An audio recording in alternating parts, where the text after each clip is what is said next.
Well, hello again, everybody. It's another Federal Tax Update podcast with Annie Schwab and Roger Harris. Annie, good to see you again. How are you? I'm doing well, Roger. Good to be here. Yeah, wish we were in person again, but we're back on the electronic world here and doing it through computers. But we have a repeat guest today, someone that was with us a few months ago, and we saw something interesting that he was commenting on, and we thought it would be a good time to have him back. And we are happy to welcome back someone that I'm sure a lot of you know, but if not, we'll ask him to introduce himself. But we have Bob Kerr back with us. Thank you. Bob, tell everybody again, the few people out there who probably haven't heard of Bob Kerr or come in contact with Bob Kerr, tell us a little bit about your background and what you're up to now, and then we'll talk about why you're here with us again today, which we're happy to have you back. Wonderful. It's good to be back, and thank you for the flattering pre-introduction that and the assumption that everyone knows who Bob Kerr is. That's flattering. I am Bob Kerr. I'm an enrolled agent. I am currently running my own consulting firm called Kerr Consulting here in Washington, D.C. My standard line is I'm from Washington and I'm here to help. The business I'm running right now is a combination of government relations, comms, consulting, plus a little bit of education.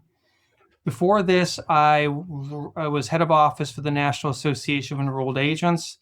Before that, I ran government affairs for NAEA for about a dozen years.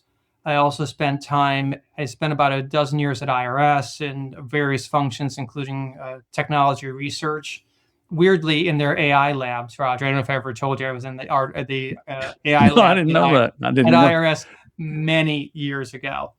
And I also worked on the Hill. I worked for Senator Grassley on the Finance Committee. So I've my distinction, I think, is that I've sat at a lot of the different tables or a lot of different seats at the same table when it comes to tax policy and tax administration. And I'm happy to be here. You have done a lot. You've seen our industry from a lot of different angles. It's pretty from all the sides, Roger. Yeah, of course it is. Well, thank you so much, Bob, for joining us. The reason we have you here today is because of an article that you wrote in Tax Notes. The title was "The High Costs of the IRS's Centralized Authorization File System." Very interesting article, and I appreciate you sharing it with us. Would you mind telling us a little bit about that article and maybe some of the key points in it? Absolutely. Thanks for asking. I've been interested in this issue for years, probably since 2012. When IRS one morning decided it would wake up and shut down the DA, the disclosure authorization. Roger will remember that well. I wrote the Tax Notes article on the heat because I've always been interested. I've been interested for a long time, and also because of two articles two reports that came out at the beginning of 2026. The first one is the National Taxpayer Advocate's Annual Report to Congress. And the second is the Internal Revenue Service Advisory Council, and that's IRSAC, which also creates an annual report. Both of those publications, I think, are always worth the read. The Annual Report to Congress, or the ARC, because everything in tax has an acronym, it always includes at least 10 most serious problems, or, of course, Andy, they're not most serious problems. They are what? They are MSPs. So the ARC contains 10 MSPs. This year, debuting for the first time was the Centralized Authorization File, or the CAF. So everyone gets a front end on overview on all the acronyms.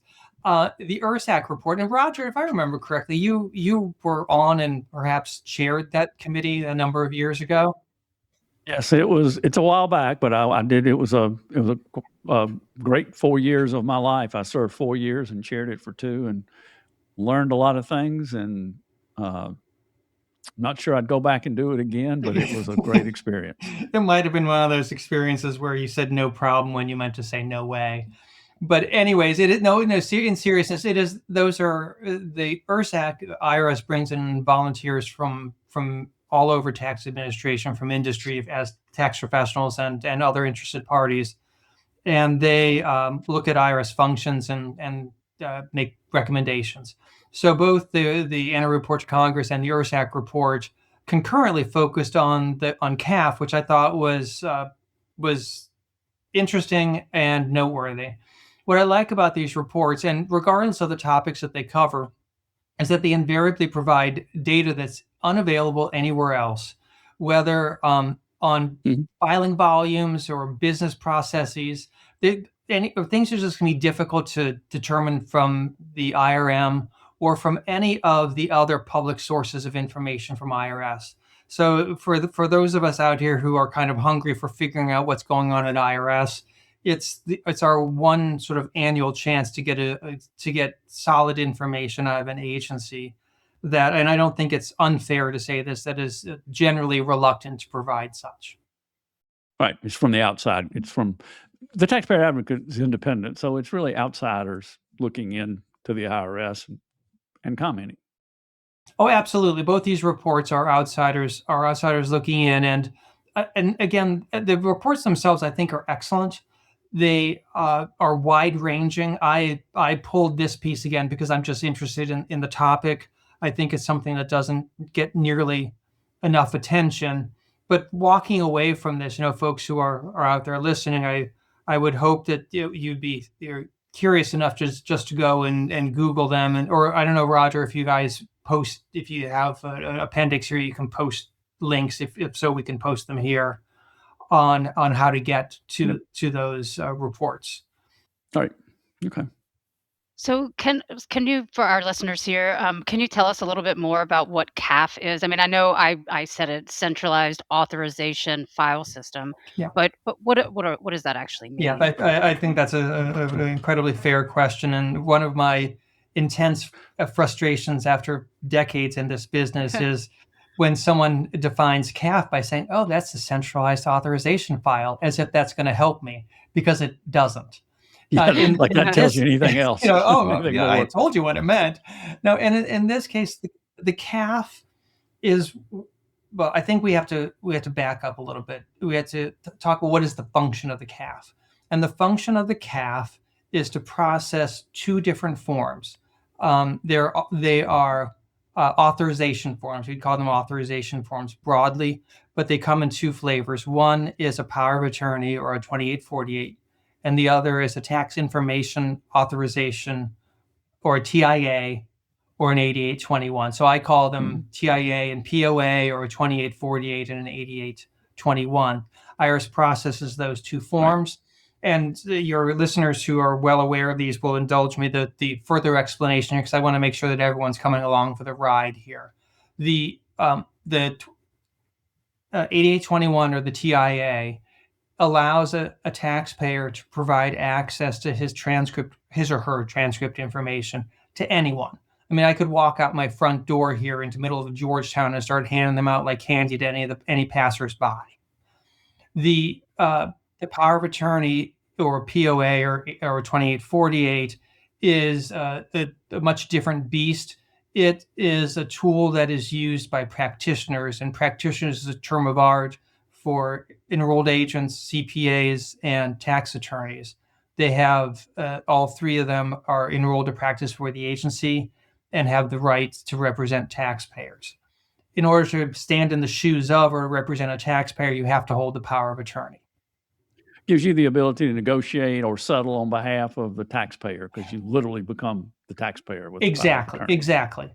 It's typically used. Well, I see three spaces. Maybe you see something else, but I think this covers the waterfront. In exam, sort of audit, in collection or non-filing, and in appeals, which is where you go if you don't like the results of either of the first two. In all of those cases, in order to represent the taxpayer, in order to act on behalf of the taxpayer, you have to have the power of attorney on file. It has to be posted, and the place where it's posted, Annie, is to the CAF. Does that take us where we need to be? Yeah, I think so. I think that was a fairly decent explanation, and I think it's an important distinction. And I think that sometimes, people forget what that distinction is, and why the POA is so important for tax practitioners. So I guess my next question here would be so the name of your article is, the high costs of running this system, this file system. So why is it so costly? It seems fairly easy it seems so easy, right? You fill out a form, you put it there, and this system holds Yeah. all of this documentation. But what makes it so costly? What's the problem? Yes, it does. At the surface, it seems pretty simple, and the forms themselves are not particularly complex. But let me put a pin in that for just a minute, because there was one more thought that I wanted to get out there before we left the distinction between a POA and a TIA. What I have found over the years is that, and particularly, maybe this is enrolled agents, and I don't mean this unkindly. I are one. I identify. You are one. I are one. I identify tremendously with the profession, but I think we get excited because we are practitioners. We can have powers of attorney, woo, and we want everything to be on a 2848 right away. The problem with that is that, and this is particularly with new clients. A potential client walks in your front door and says, "Oh, I got problems." And you slide a power of attorney in front of them, and you find out from IRS they got all kinds of problems that you don't actually want to know about. They've got criminal type of problems, and then and this will take us down a much longer road that would be off topic here, perhaps another day, Roger. But it's a position you don't want to be in. Often the better way to do this with a new client is just get the 8821. You pull the information, you see what's going on. The key distinction between an 8821 and a 2848 functionally is that a 2848 requires you to act on behalf of the taxpayer. The 2848 is just handing out information. Roger, is that a fair distinction, you think? Yeah, I think if all you need is a transcript or information, you could use either, but you don't need the right to represent. And sometimes, as you said, we just use that form because that's the first one we ever knew about or thought about. But it's more complicated than that. If you get that right and you don't need it or don't want to have it, you've got to go through a formal process of removing it, and that can be problematic. So again, if you're just looking for transcript data to find out how many their estimated tax payments are made or something like that, you don't need to go through the issues of getting the right to negotiate, because there's nothing to negotiate. You're probably just preparing a tax return. But that doesn't expire. You're still there. You still have that right if you did it when all you really wanted was a transcript. So I think a lot of times we just take the form that we're most familiar with or we've heard of first, and we think a power of attorney is the only way to get it done. But that authorization form in many instances is all we need and all we should do. So I think that's the important distinction. But to me, the 2848 sort of indicates that you are my client, and the 8821 says that I'm thinking about you being my client. Right. So I think there's some amount of space in which I always caution folks that not everyone's a good fit for you as a client, and so maybe take the two-step there. And so perhaps I've overly belabored that point. The one of the questions I think that Annie was getting at, or I will answer this one before I answer the question that she did ask, is that why all of a sudden did both ERSAC and the taxpayer advocate focus on this issue? And I think it's this. I think that the ERSAC report noted that the Internal Revenue Manual, or the IRM, calls for a 5-day processing time for authorization forms. But between, I think it was like November of 24 and April of 25, the IRS averaged something on the order of 24 or 25 days to process these forms. So that's a stunning overage, and also, of course, significantly problematic when clients are coming to you with 30-day letters. And then the advocate noted that the outdated CAF posting system, it's overwhelmed, and it causes taxpayers to miss deadlines. They receive incorrect notices because of it, and they experience unnecessary enforcement actions as well. But to Annie's point, the system is decades old, right? the IRS didn't just start processing 8821s and 2848s 2 years ago. And so if I had to summarize in a sentence what the problem is here, I'd say this, that the demand for these authorizations has skyrocketed, and and I think we perhaps buried the lead here. And Andy, this goes, it's sort of implied in your question. This is a pretty easy thing, right? You send them over, IRS processes and posts. But Seems so. It seems like it's IRS. Yeah. How hard can it be? How hard can it be? There's nothing easier in this life than underestimating the difficulty of another man's job. Yeah. In this case, the difficulty is that IRS hand processes almost all of these, and so this is the year of grace 2026, and IRS is receiving these by fax, they're not animals; they're receiving them by e-fax. So I assume that it's not falling to the floor in those well, Annie, you're probably too young, but Roger, in those curly little fax papers, right? So, but Right, it's the old fax, slick and paper then the folks are sitting there keystroking 8821s and 2848s, and the system doesn't scale. So when 2022 or so, IRS received fiscal 22. IRS received about 4.7 million of these. Or three? No, I'm sorry, I misspoke. 3.5 million. They received 3.5 million in FY22, and then we wake up in FY25, and IRS received 7 million of them. Which it's been a while since I've taken calculus, which this isn't, by the way, but that's 2x. So the volume of forms doubles. Exactly, Roger. I had to dust off the calculator here. You go from 22 to 25, 3 years, 4 years inclusive, 4 years, and it doubles. And also, IRS doesn't, it's not a linear function. So IRS doesn't, you don't take 7 million and divide by 365 or however 220 or whatever number of days you want to use as your denominator, because the demand isn't constant. And for instance, April's a high demand period. So I think this was April of 25, IRS received some 500,000 of them. And this was as much as 40,000 a day. And so I'm reminded of the old I Love Lucy show with Lucy and Ethel and out at the chocolate factory when they're trying to put the chocolates into the boxes, right? And it's just conveyor too much. belt just started going faster. Yeah, it just goes faster and faster. And Lucy and Ethel are trying to eat the chocolates in order to prevent them from having to put them into the boxes. So and in seriousness though, the issue is that it's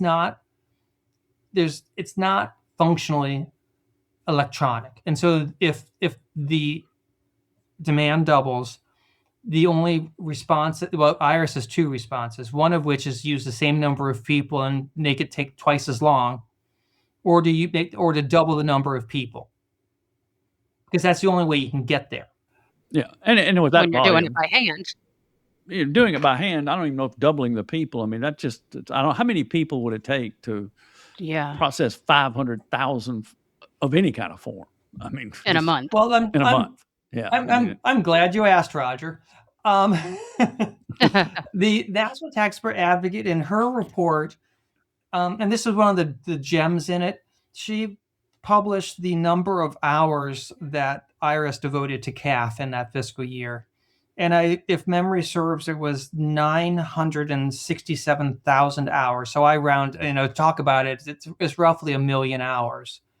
And 1 million hours, I just like, Roger, you're a businessman. You've been at top of a small business for many years now, but 1 million staff hours, I couldn't comprehend. And so what I had to sit down and sort of do the back of envelope math in order to turn it into staff years. And when you turn it into staff years, it's about 465 of them, or just under 500. So IRS needs 500 people to process 7 million of these forms. and that's what they did in FY20. Yeah. It's supposed to be in 5 days. And yes, In 5 the days. point you're making Yeah. is a good one, or it's on point, which is they're supposed to post in 5 days. I think IRS averaged 11. So IRS spent, Yeah. Approximately 500 staff years. Twice as long. And then I also converted those into dollars, right? And I made some assumptions. I just assumed a sort of mid-level grade 5 sitting in one of the service centers. And you start at $50,000 or a little more for their annual salary, and then you fully load it. So you add benefits, you add quality assurance, you add overhead. My boss when I was at IRS joked that you had to add 37 seconds of the district director's time and 3/4 of an inch of the ceiling tiles, right? But in any event, by the time you fully load this, they're coming in about $104,000 a year, or 106. And so, you put the math together, you get to $50 million. IRS spent, roughly 500 staff years and roughly $50 million to process 7 million forms in twice the amount of time it's supposed to take. Yeah. And I think we need to circle back, because I think we need to make sure people understand, because I can imagine some people saying, well, who cares if it's 5 or 11 days? What difference does it make? But timing can be critical. And that, I think that's in addition to the cost in dollars. And I think, Andy, I don't know if it was you or Bob alluded to the fact that sometimes our clients aren't the most prompt in informing us when they get a notice or have a problem. And if they have a 30-day letter, by the time we see it to begin with, we're lucky if there's 5 days even left in the 30 days. And now we can't even get our authorization form processed before the letter runs out. So the difference between 5 and 9, I'm not saying if we got it back to 5, our clients would still get us the notice sooner, but it makes the problem worse. And I think that timing is critical here. We can't just take the attitude, well, whatever it takes, because timing can be really critical. Well, and it's like a snowball effect. If you don't respond, then the automatic notices start coming out, and so now you got that one, and you got this one, and really Right. you've got the POA, but it hasn't been approved yet, and the client thinks that things are moving, then they get something else in the mail, and it becomes so cumbersome and costly. I get it. It's extremely costly, both for the taxpayer, the tax practitioner, for the workers at the IRS, for everyone. So I don't know what the right time frame is. I don't know if 1 day, 2 day, 5 day is the right way. Maybe the notice is, a 30-day notice should always be a 60-day notice. I mean, there's no perfect scenario here, but the bottom line is they're taking so much time because it's either being faxed or mailed, and then it's being hand keyed in, and I mean, come on, we're 2026 here, so what's the fix? What's the you know how are we going to end this cycle of torture? And one of the issues is that the volume is spiking for a couple of reasons. And I'll put out two or three for you. One of which is that IRS is stepping on its own feet, because you send a POA over to IRS and nothing, nothing happened. And so 5 days later, what do you do, Roger? You send another one. Right. So now instead of one, IRS has 2 of them to process. And the reason for this is IRS's slowness in the first place. And so it's a terrible downward cycle, right? So you have the IRS bringing it on itself. You have there are a whole bunch of withdrawals that come as well, which is, not only does IRS have to post to the CAF, when a tax professional wants to withdraw, they have to pull from the CAF. So more of them is naturally going to lead to more withdrawals downstream. Right. And then finally, and I think this is probably the most interesting piece here. I mean, the first piece is interesting because it's something that would fix, if IRS could provide this, could post timely, some chunk of this volume would go away because it's duplicative. But the other thing that's driving it, I think, is that there's IRS is posting W&I transcripts, the wage and income transcripts, much earlier in the filing season. So you can get them in real time. You can get them before filing the current year tax return. I think that there's tremendous value for everyone here. I think this is, it's Oprah Winfrey. You get a car, you get a car, and you get a car. It's good for tax professionals because it helps us file more accurate returns. For instance, how many clients do you have, Roger, that don't remember what kind of estimated tax payments they've made? Just about all of them. And I maybe estimate that's probably not a very good example because I don't know that doesn't fall in the W-9 transcript, does it? I think payments are there. Yeah. The payments are there. Okay. But it might not be on the W-9 well, transcript. It might be on the other one. Okay. And what's on there though is, you change jobs or there's there's some random 1099 from E-Trade that comes through, right? That you can collect all these things together. One of the things that I think the upshot is that it prevents problems with doc matching. It prevents CP2000s. And the last thing that we want from our clients is a CP2000, because I got to tell you, they think that we're the problem. And I got to tell you also that I think generally they're the problem. But we live in a Taylor Swift world, so it has to be me. I'm the problem, right? Right. So we solve all of those issues. We perfect returns pre-filing, and I think there's a huge benefit both to the tax professional on our side, to the tax professional and the client. I think there's a huge benefit to the agency, so that it sends CP2000s to people who deserve them. Yeah. And what I was getting ready to say is I think this is somewhere where you give the IRS credit because our community has been demanding that those transcripts become available as soon as possible for all the reasons you articulated and the benefits of having them. And yet at the same time, the mechanism by which we access those things was not improved at the same rate as their ability to make them available. So it kind of maybe frustrates us even more to know there's something there that I can't get, even though it's there as effectively as I want to.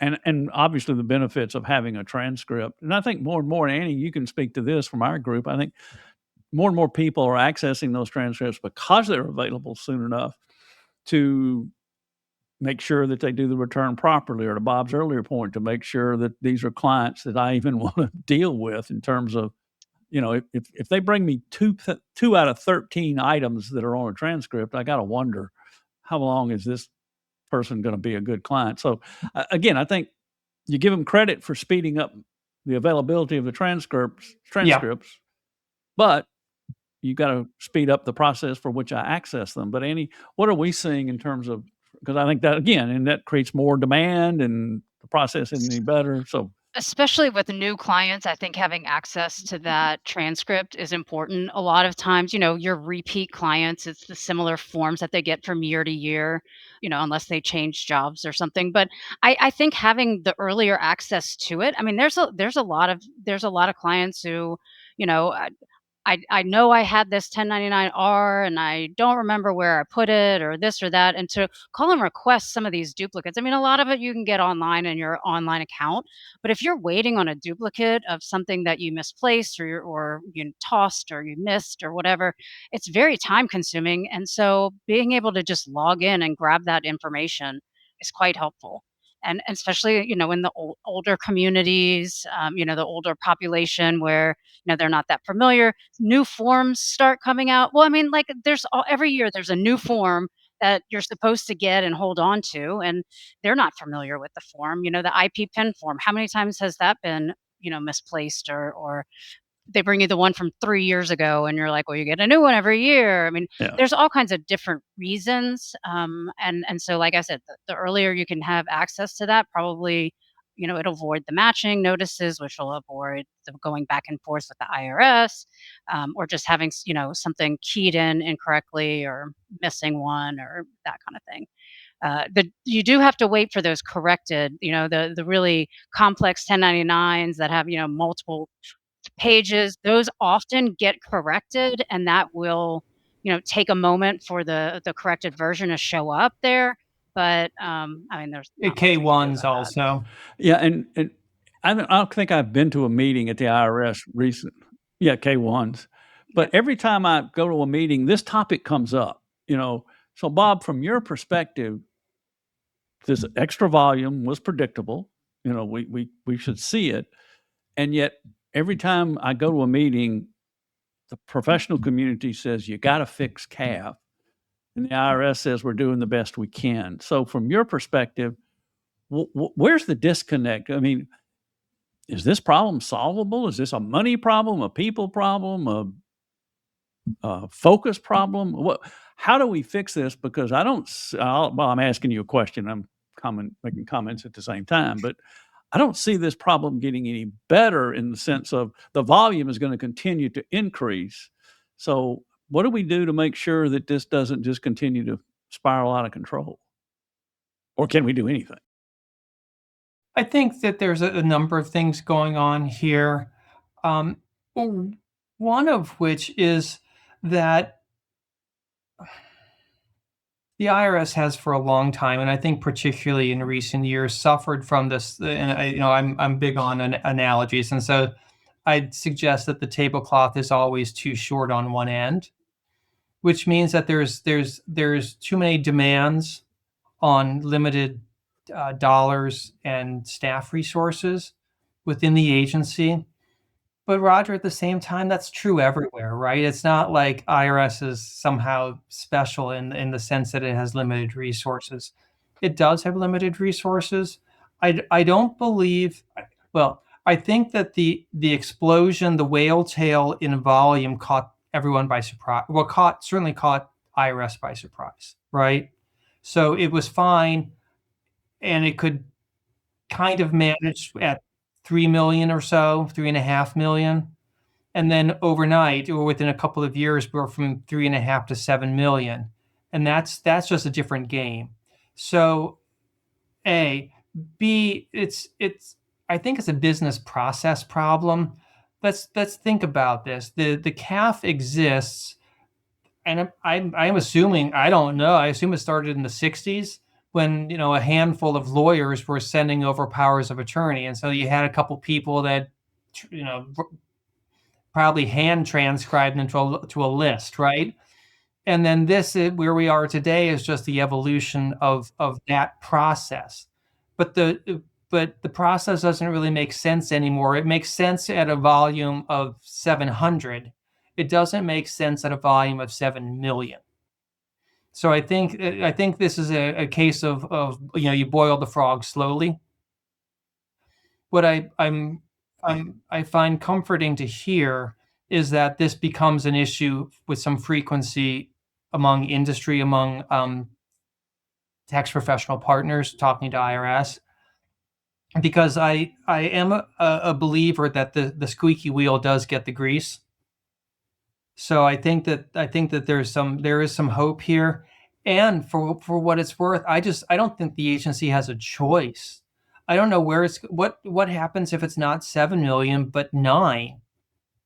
Where is IRS finding 600, 700 staff to process these? Right. I mean, I haven't been an employee for many, many years now. And so my vision and my view is an obstructed one, but I just don't see it. I think it has moved its way up the priority list because it's just become a heftier problem. Does that make sense to you? Yeah, and I think it's going to take a technological solution to some extent. You can't put enough people in the room to do it at the volume we're heading to. And one other thing we have to remember, that it's not just tax professionals that are trying to access transcripts and need permission. You've got people in the mortgage business who have to verify that people's taxes are paid, and people who have to prove that they're current in their taxes. There's all kind of other outside industries that are clogging up this same system besides just the tax professionals. And I don't see any of that declining. It's going to continue to grow and continue to put more stress on the system. Yeah. The data is so powerful, so useful, and so you can imagine a world in which all kinds of non-tax purposes, non-tax uses for it. I can imagine an identity theft organization wanting access to it, right? Which of course has nothing to do I'm with surprised they hadn't already got it. But having sort of a pipe to it rather than this, so that there is a lot of non-tax demand for just on the TIA side, and I don't see that doing anything but growing. The complexity of the tax law is not going away, so we're going to see more need, more assistance, more matching, more access. So that's another Well, and reason. and ideally, to me, but again, it's I don't have the clarity of sight here. What you want, I think, is an 88. I think we can split this problem. I think we can split the 8821, the TIA, from the POA. I think the TIA is an easier problem to solve. And so I can imagine a world, because my fantasy world is sorely lacking. So my fantasy world is one in which we can you have an 8821 that you just send through MEF, modernized e-file. You just hit the send button and poof, it posts. And I don't know. I mean, you'd have to rewrite the entire system to do it, because the way the CAF system is built right now. And so I don't know if that's realistic, but that's my vision of the future. And I guess I'm going to ask this question to Bob, but also ask it to Annie. Given the current state of where we are, the advantage of getting access to transcripts as soon as possible, what do we tell people, or is there anything that they can do to try to improve their situation or their client situation? What do we tell someone faced with some problem that we don't see a short-term fix for, and yet we want that information? Bob, I'll let you go first, and Annie, what do you tell somebody? I mean, what do you do? My first cut at this, Roger, is I'm a linear thinker, and so I always sort of look at a situation, look at a problem, and I try to sort of split it into forks, right? And so, as a tax professional, I'm going to look at my world as one lane is existing clients, and then another lane is new clients or representation clients, or both, or whatever. New people, But right? if I have existing clients, I think I want to have. I don't need to wait until the filing season to put up an 8821, and they're good for as many years back as you want and 3 years forward. So we can be proactive here.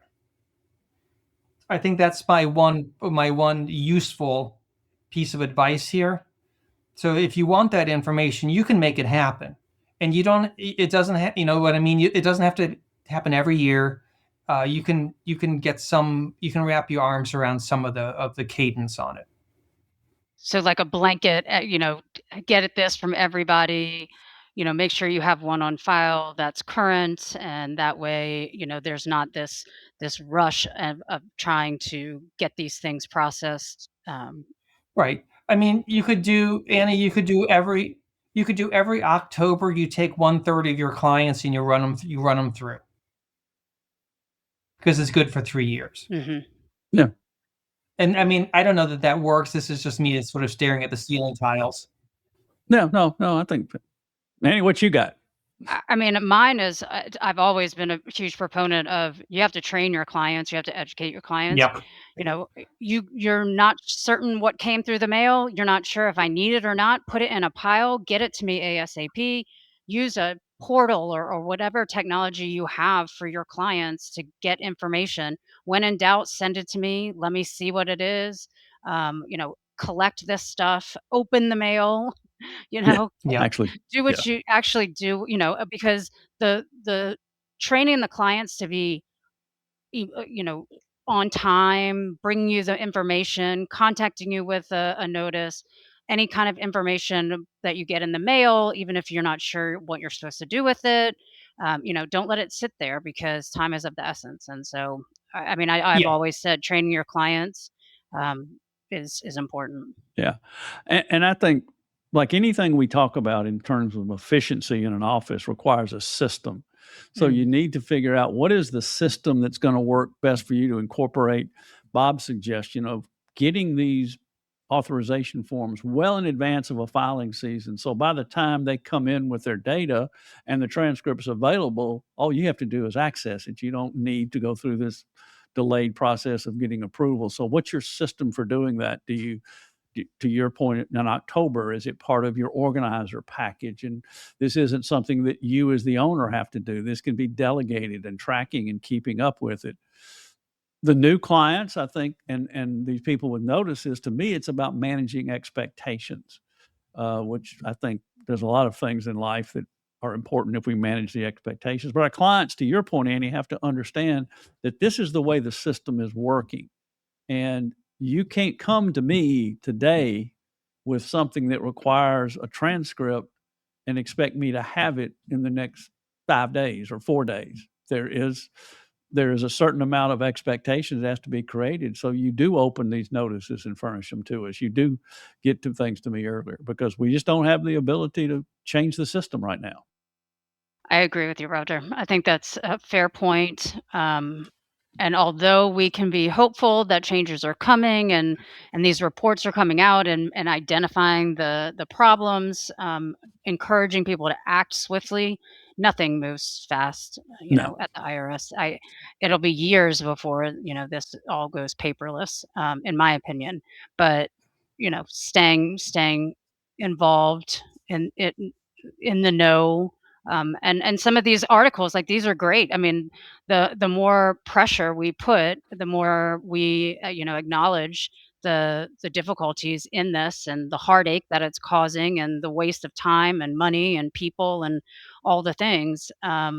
Maybe it'll speed it up. I don't know, even if you threw all the money you could at it, how fast we could actually do it. But Yeah. putting And it out there is important.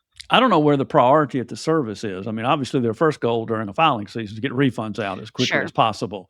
And so all their effort goes into that. I don't know where this ranks in their priority of, important things to solve. But I guess we'll find out, because it is a problem that we all recognize, but it's not getting better. Hmm. If this were an easy problem to solve, IRS would have solved it already, right? And I think I have a great deal of sympathy for the agency here, because it has, it just has this antiquated system. Then all of a sudden it sort of gets, I use my Wile E. Coyote example of this grand piano hurtling towards you, and all you have is a tiny little umbrella to protect yourself. And so the agency wasn't expecting this, and it probably, someone there probably knew this wasn't the right way to do it, but it works well enough. And it works well enough until it doesn't. And I think we've gotten to the point Right. that it doesn't work well enough anymore. No, I think you're right. I want to get to one thing unrelated to this, but is there anything else on this, Bob, that you want to leave our listeners with? Because I got another thing that Bob did recently that I want him to talk about. One thing to close on this, Roger. If we only remember one thing from here, and maybe this is overly obvious, I think that people look at transcripts as a tool that are solely related to representation work. Oh, I only need transcripts when I have an exam or a collection non-filer type of client. And I'd like, if we're only walking away with one thing here, I'd like people to understand that the contents of the transcripts are incredibly useful for a current year filing. Right. Yeah, I agree. All right. Bob did something this year that I guess he's the only person that I really know well enough to ask about it. You volunteered as a VITA tax preparer this year. I did. And what I'd like to know is, how was that experience? What made you do it? Did you, any surprises, anything that you want to share? Because again, it's an interesting, it's different than what most of us and our listeners deal with. Yeah. It's the same, we're doing the same function, but we're doing it with a different group and in different environments, and there's no money in it. We're not trying to make money off of it. So there's no money in it for us, what at led least. you to do it. And well, yeah, for us, Right. yeah, we don't make any money. So, I mean, is it something that we should all consider doing? Because it's not a full-time job. Now, I tell you what, Roger, I appreciate the question. And this might sound a little hokey.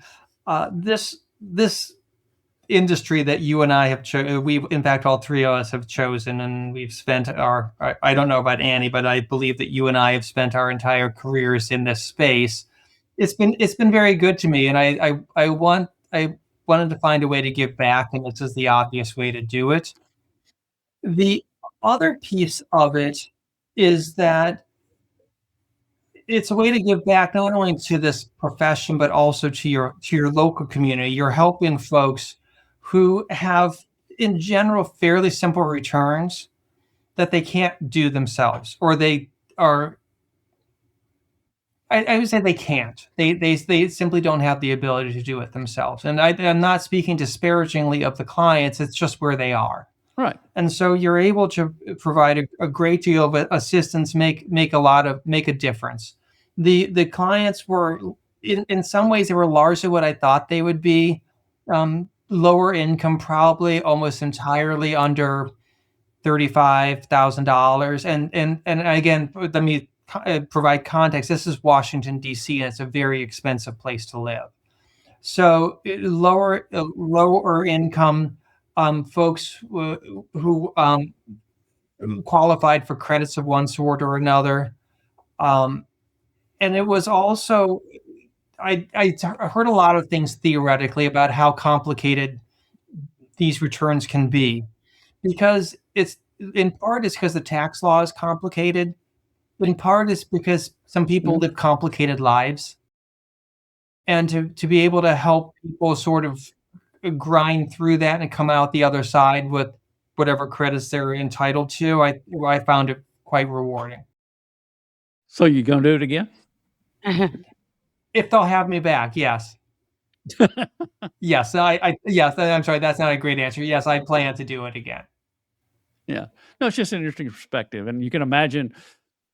Again, Annie, you deal with our offices where we're dealing with what we think are sophisticated clients and the confusions and the lack of knowledge that they bring. I can't imagine that the people, that come into a Vita site who might have tips or got paid overtime, their lack of understanding of even that, it's just a different level. And I commend you and others that do that. But well, Roger, by the way, I have one more observation, if I may. And this will go back to my time as the government affairs guy for the enrolled agents. And I used to think, and this was, I don't know, 15 years ago, when I would see the AGI limit for Vita, and then it was probably, I don't know, 52 or so. And I thought I took it personally because I'm the EA's guy, and so I'm all for the EAs. And I thought, well, this is crazy. It's taking business away from my people. And then I go and spend a whole filing season in a Vita site, and I'm like, no, this is not taking away business from my people. No, this is not. I don't mean to be condescending or unkind. These are not our clients. They're not, and they need help. Yeah, they do, and I'm just glad somebody's providing it to them. All right. Anything else for Annie? What do we need to do before we wrap up today? No, this was great. I hope the audience found this very, informative. Thank you again, Bob, for joining us. I My pleasure. greatly enjoyed spending time with you on our second podcast. So yeah, I don't really have any other items other than I appreciate all the listeners and hope that you continue to listen, tell some friends. So we'll be back. Bob, any closing comments on your end before we wrap this up? Just again, thank you for having me on. It's always a pleasure to be hanging out with the two of you. And yeah, that's all I have today. Thank you. All right. Well, thank you for joining us again. Thank you for your insight into this issue. I mean, your tax notes article kind of spurred this on, and so we, as you continue to write and find other areas like this, we'll get you back on here and talk about them again. So thanks, Bob. Thanks for being here. Annie, as always, thank you for everything you do. To our listeners, thank you for listening. Hope you enjoyed today's Federal Tax Update podcast, and hope you'll join us again in a couple of weeks for another one. And as Annie said, tell your friends about it. So thanks, everybody, and have a wonderful summer, and we'll see you again on our next Federal Tax Update podcast.